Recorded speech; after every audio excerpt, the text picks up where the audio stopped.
Hello and welcome to Audible River.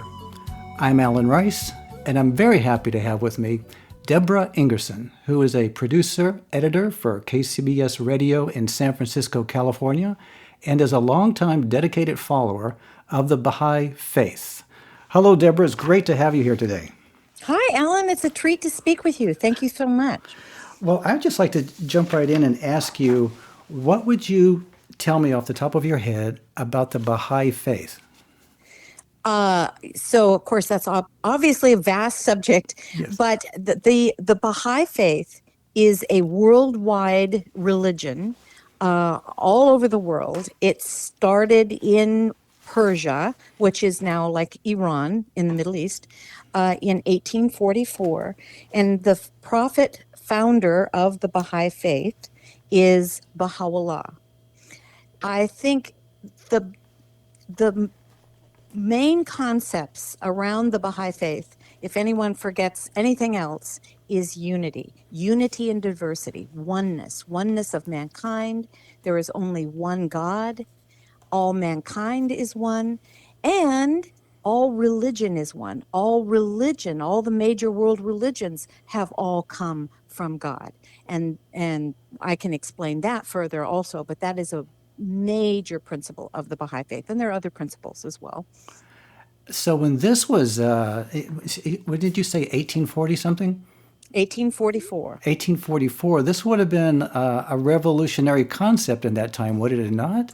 Yes, absolutely. There are a lot of Baha'i principles, such as the equality of men and women, which is not astounding today, but in 1844 was astounding. The elimination of all forms of racial prejudice was something that, even in this country, was something that was rocking this country in 1844. These were revolutionary ideas at the time. But I believe that mankind, and Baha'is believe that mankind is evolving, and we are evolving towards these principles that Baha'u'llah brought in his teachings.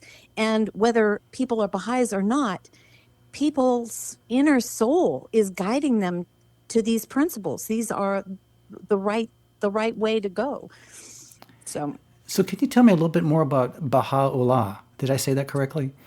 yes, Baha'u'llah. Baha'u'llah is Arabic, and it means Baha is glory, and Allah is of God. So glory of God. His name means Baha'u'llah. Baha'u'llah is glory of God. Baha'u'llah was preceded, he announced who he was in 1863, and he announced that he was the one foretold by all the messengers of the past. And I'm talking Jesus foretold that he was going to come again. Muhammad, the 12th Imam, was predicted to come again. The 5th Buddha, the Moses, they all predicted a return. And Baha'u'llah claims to be the one prophesied by all the religions of the past.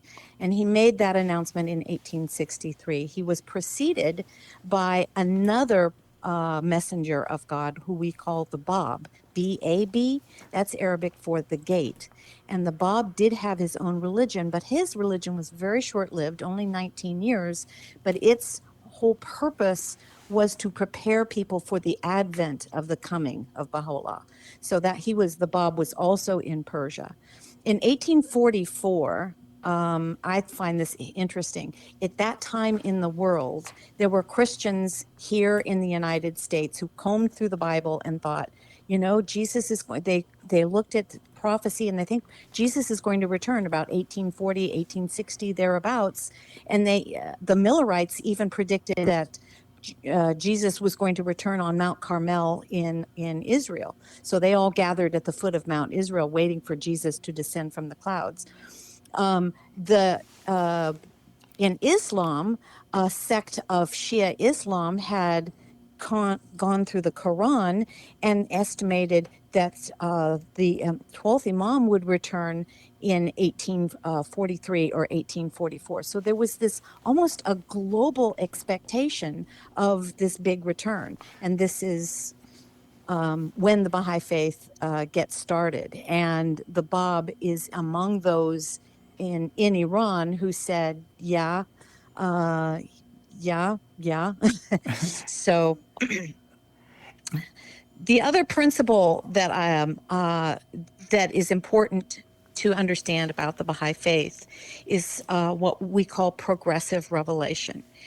And what Baha'is believe is that there has basically only been one religion from God, that God dispensed or sent messengers to mankind at various stages of man's progress. So maybe perhaps at I don't Adamic, Noah, Moses, Buddha, Jesus, Zoroaster, Krishna. I'm getting them out of order, so forgive me. It's okay. And Mohammed, and that each step along the way was not to say, no, I'm better than you. It was like grade school or the next chapter in the same book.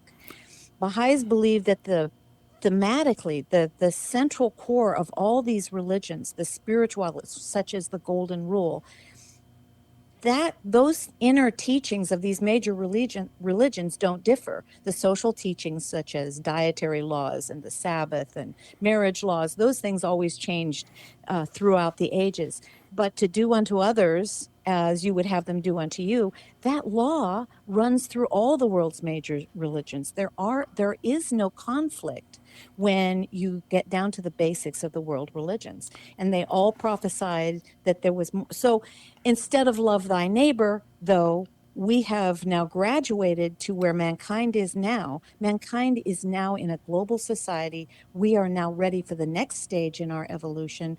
And those are the teachings that Baha'u'llah brings that will now take us from villages to states to nations to now a unified world. Wow. So everyone is our neighbor now. And What's that? everyone is our neighbor. I mean, Yeah. to take it like the, love thy neighbor, and now our neighborhood is the whole Yeah. world, so to Exactly. speak. Yes. Yes. Yeah. Our neighborhood is the world. And, And that's the way the Baha'is believe we are going. That's the next stage in our evolution is we will evolve spiritually so that we will eventually, not in my lifetime, unfortunately, I don't think it's happening that fast, but that we will evolve to the point where we are, one. I think that this idea, though, is evolving among the culture of this world. I mean, this is spoken of now. I think I've heard it mentioned in other ways, and it is prophetic to think that in the mid 1800s that you would have this message coming out about world unity, and then 100 years later, 150 years later, we have the means, the technology, the culture that has actually unified the planet. I mean, this wasn't. I don't know that this would have been seen at that time by anyone, but now we're in this place where we literally know that we're sharing the world. I think the pandemic made that very clear when we were all experiencing the same thing at the same time. I mean, it was kind of a bad thing to bring us all together, but it made us all aware that we're in this world together. I think that that's really interesting. Yeah, So, I agree. so you also mentioned, the equality of men and women, the equality of all peoples, all races. This is a very difficult concept, I think. I mean, it's simple on the face of it, I think, but in practice, Yes. how do you, in the Baha'i faith, how do you get into the nitty gritty of really seeing everyone as being one? The Baha'is recognize that the most challenging issue in America is racial equality. That is this country's biggest issue. And I firmly believe if we can resolve that, we will be well on our way. I it's it's I don't know. I don't I don't the Baha'i, we discuss it among ourselves all the time. Right. African American Baha'is, Hispanic Baha'is, non-Hispanic Baha'is, we discuss it all the time. But it's, gosh, you just believe that people are one. I don't know. It's just a belief. It's not, I don't, I don't have, I don't have an issue with it. And so, I don't think Baha'is have an issue with it. So you aren't a Baha'i if you do have an issue with it. So it's, you know, it's when Baha'is, that's another thing. Baha'is don't have a clergy either. You know, I'm not anyone special in the Baha'i faith. I'm just a Baha'i. But when we do have elections, we have local spiritual assemblies, and there are bodies of 9 that we elect. And it's a secret ballot. Nobody nominates anybody. We just write down 9 people that we think from our community would be good on the administrative body.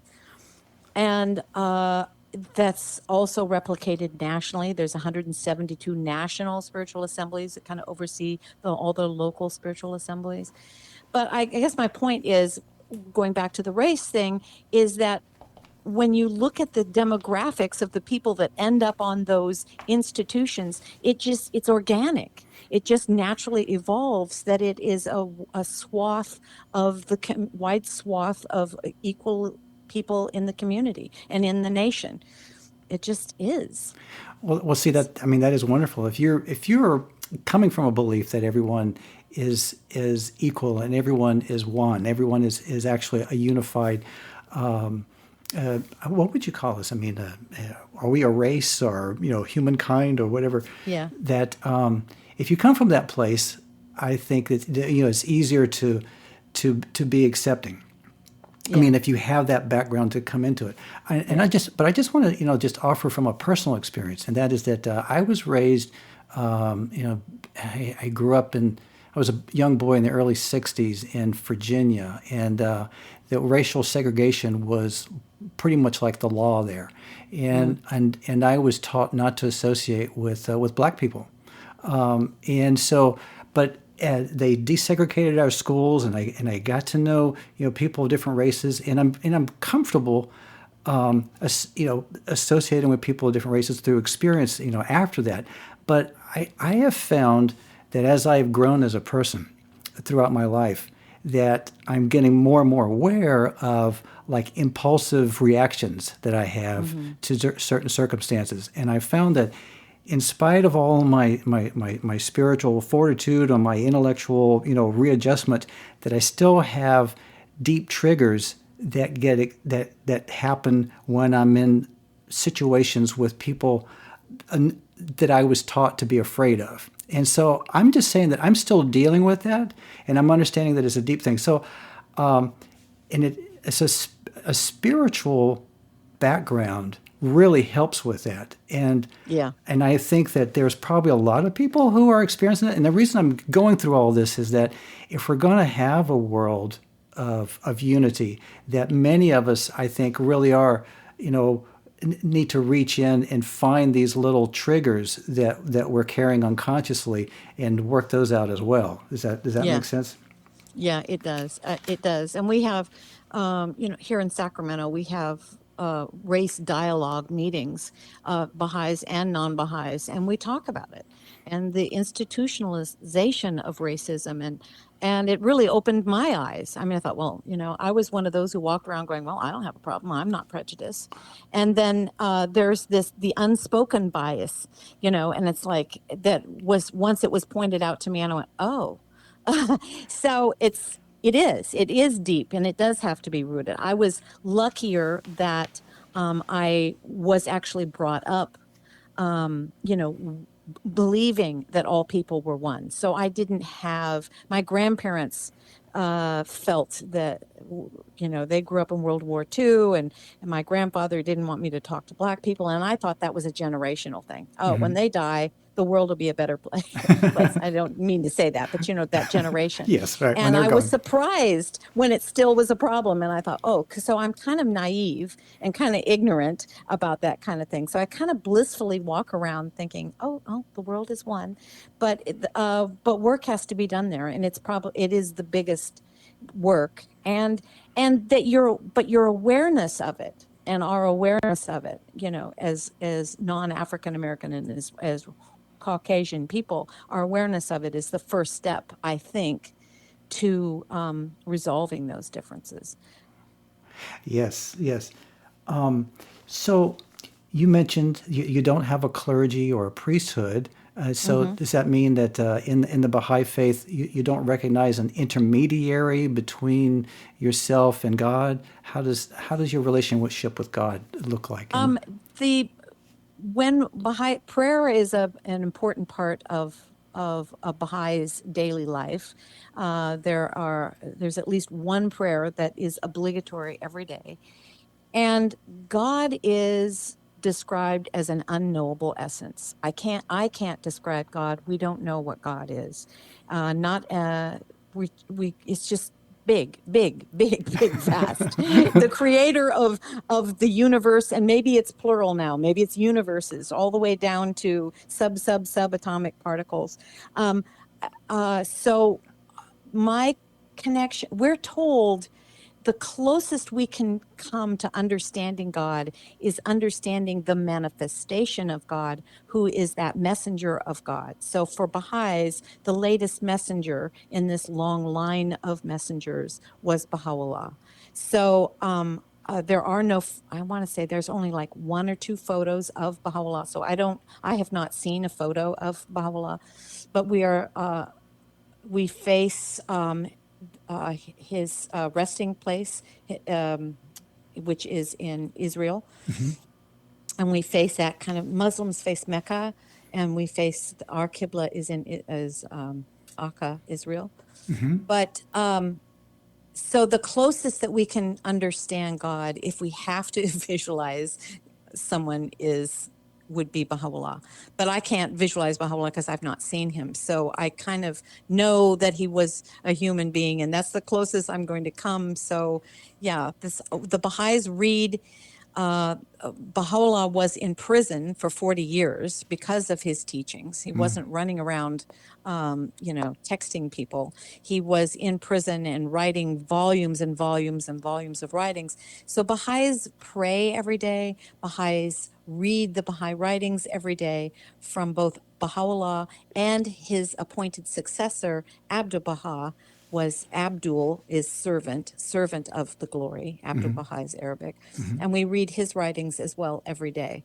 And then Baha'is gather, and we all talk. And what one Baha'i says, nobody argues. Consultation is another huge principle in the Baha'i faith. And that is that we don't argue with one another. Everyone has an idea, throws out an idea. The idea is out in the open, and we verbally chew on it. I don't know, I think this and I think that. And some people bring in this and bring in that. And we discuss things, and we grow from each other and talking with each other, and our own meditative process on our own writings or on the writings of Baha'u'llah. And we just do the best we can. Nobody is perfect. We're on an eternal journey towards God that will be eternal. Trying to become more spiritual beings. Okay, well, I want to follow up on that I know. point. Yeah, now that's a really good one right there. Because now I think we're talking about. I'm thinking of an afterlife, and you're talking about progressive evolvement of a being. So, what is your teaching, your vision of who you are and what's ahead for you, or me, all of us? The Baha'is believe that our whole purpose, that we are spiritual beings, and I know you'll hear this, and I've heard it before, but that we are spiritual beings in a human body. We aren't human bodies with spiritual beings. We are in them somewhere or associated with them somewhere. We are spiritual beings temporarily housed in a material body. And our purpose here in this life is twofold. Number one is to grow spiritually. And when I say grow spiritually, our spiritual arms and legs, if you will, for the next world, which would be to learn truthfulness and to learn integrity and to learn honesty and to learn generosity and kindness and love. And those are the things that we are in this physical world where patience, that's a hard one, right? Yes.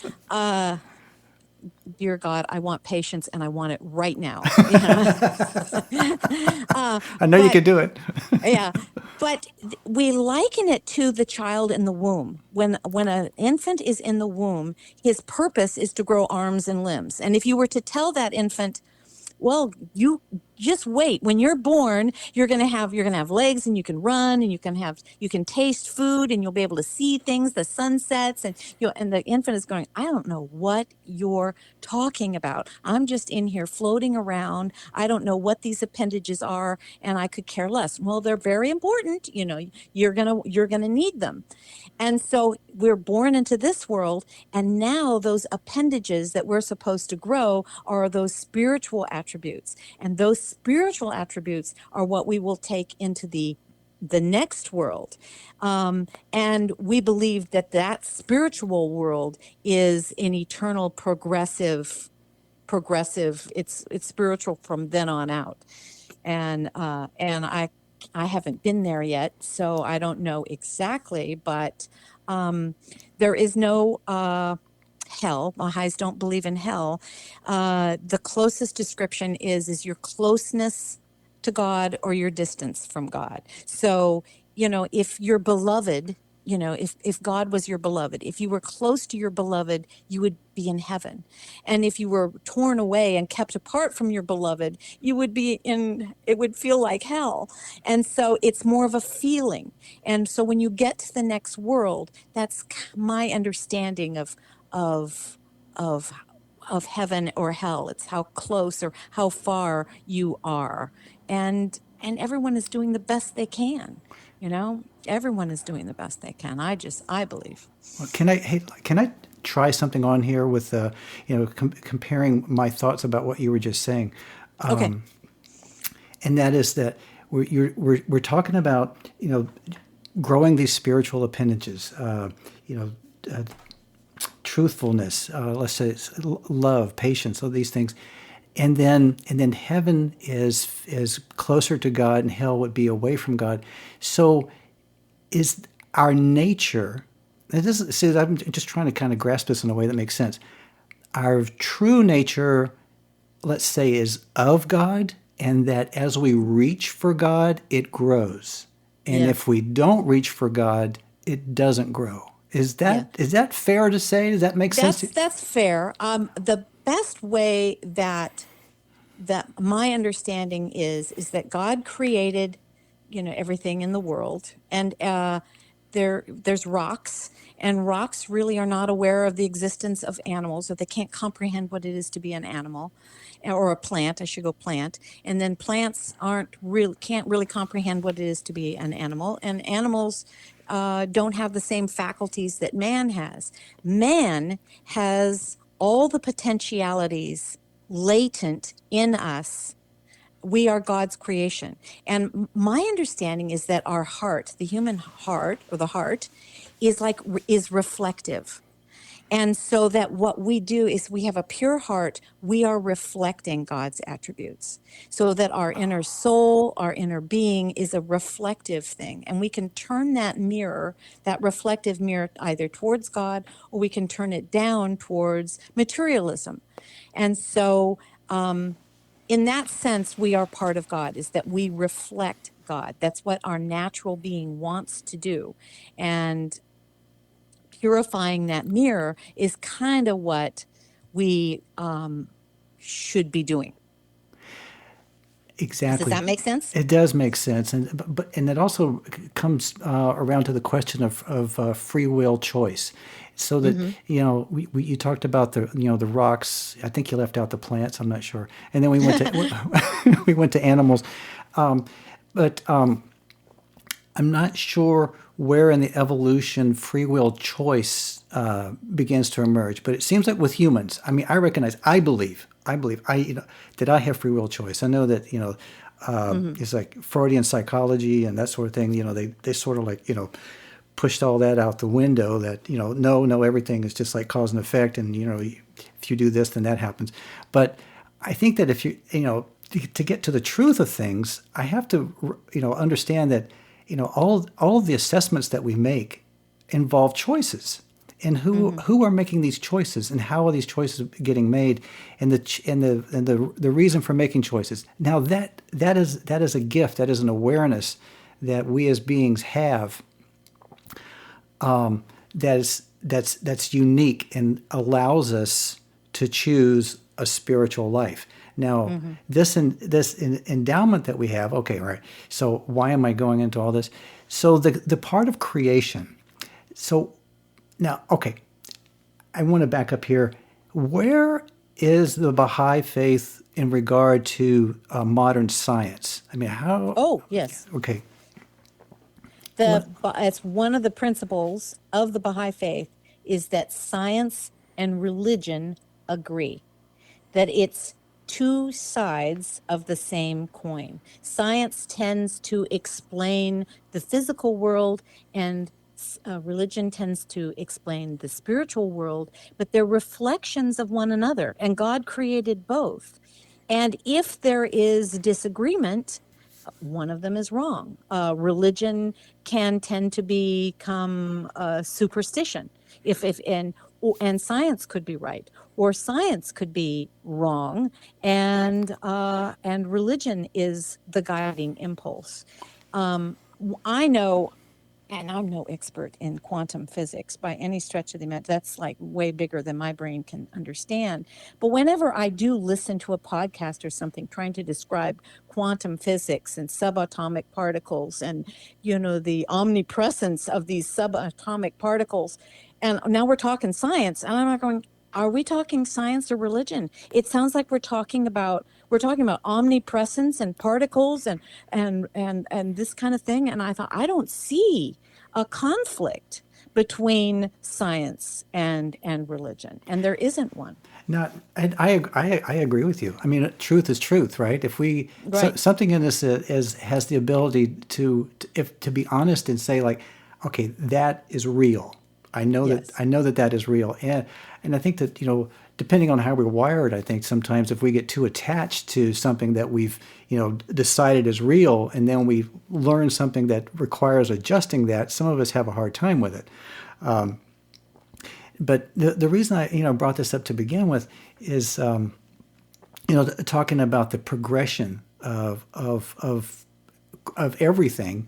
So does that mean that the Baha'is accept that evolution is real? Is that fair to Yes. ask?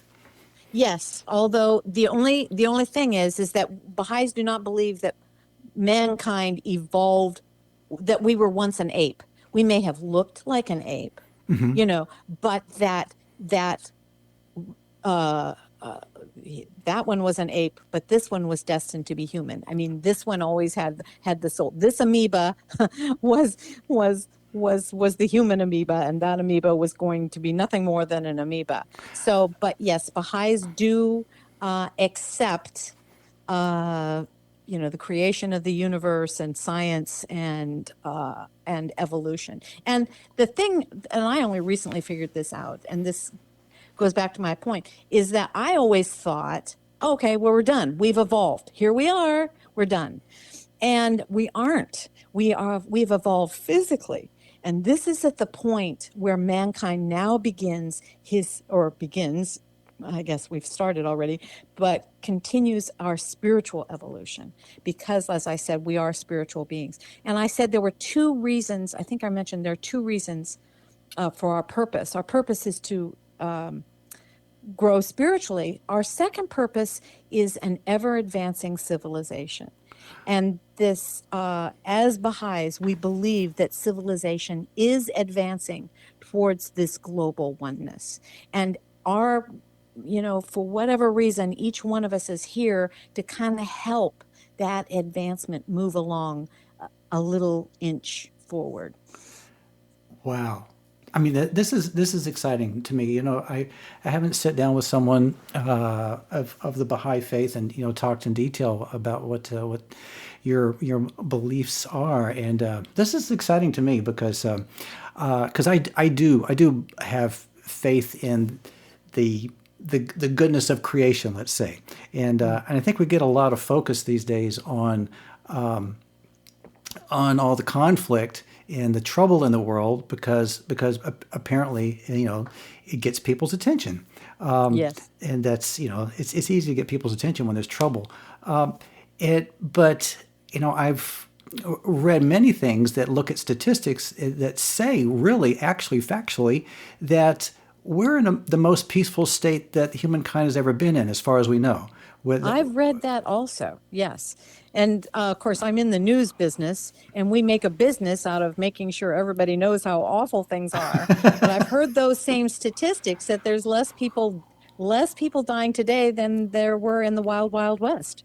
So, Yeah, and that also too, and in my own anecdotal experience, I've thought about how an issue like slavery. Then you don't have to go back that far because when I was growing up in Virginia, like I said before, I mean my great grandmother was still alive, and she told me stories of growing up after the Civil War. She grew up during so I say this because this isn't that far behind us, and yet now it's universally accepted. I mean, I don't think there's a country in the world where it's actually legal to own another person. So to me, this is huge progress that people have made morally and legally and this sort of thing. And it's and that you have people who are at least making the argument that we shouldn't be having so many wars and conflicts, that it's not a good thing, that it's not productive. So you have people that are at least looking at these concepts. To me, this is progress, and looking in the right direction. And so now, okay, so tell me some more about the work that the Baha'i. Now, what would you call? I mean, are you a Baha'i religion, a organization, association, or a religion. religion? It's the Baha'i Faith. Yeah, The Baha'i Faith is a world religion. So an independent world religion. It's not a branch of something else. You're your own thing, and so what kind of work is being done within the Baha'i Faith towards this unification? What kind of programs or outreach or these kind of things can you describe? Yeah, the Baha'i community is evolving. We're evolving as well. Like I said, structurally, we don't have clergy, but we do have local spiritual assemblies of 9 people that we elect, like no not proselytizing. What am I politicizing? What's the word I want? Oh, but no, and that's locally, nationally, and we have an international, a universal House of Justice that is elected every 5 years in the same way, and just by the matter of people writing down the 9 best names. Locally, Baha'is are involved in devotions. You don't have to be a Baha'i to come to a Baha'i's house and share prayers and read writings and read from other faiths or from whatever faiths, just to be devotional in nature. Most Baha'is in most communities, except for the larger communities like Los Angeles and New York and some San Francisco, they have big community centers. In Sacramento, where I am, we're still meeting in people's homes, and we're able to do that. And we have devotional meetings. We also have children's classes. Again, they aren't just for Baha'is. They're classes for all children in the neighborhood. And those children's classes are simple things like, this is truthfulness. It's really basic, and we're teaching those Baha'i principles.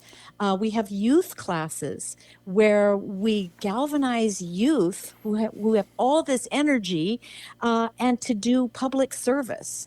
And so, again, youth are encouraged to get their non-Baha'i, or I shouldn't say, but people who aren't Baha'is, to participate in youth activities. I